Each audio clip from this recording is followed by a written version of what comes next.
Assalamualaikum warahmatullahi wabarakatuh. Selamat pagi, salam sejahtera buat kita semua.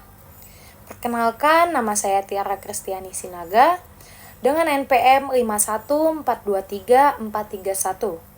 Saya dari kelas 2IA22. Di sini saya akan menjelaskan materi pertemuan kedua, yaitu tentang subjek hukum.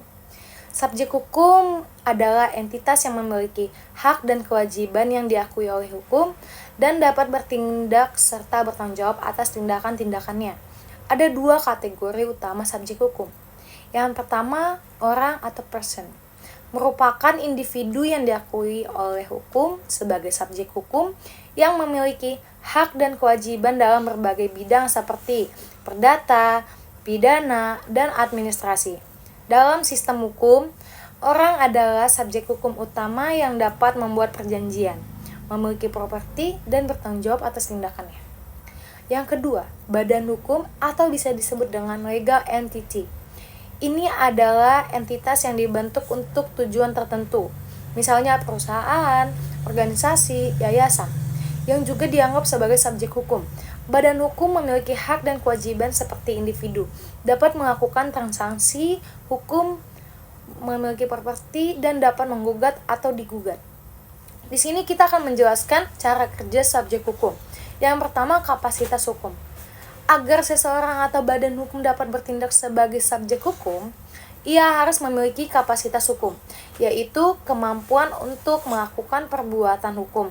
Misalnya, menandatangani kontrak. Bagi individu, kapasitas hukum biasanya mulai berlaku sejak usia tertentu. Yang kedua, hak dan kewajiban.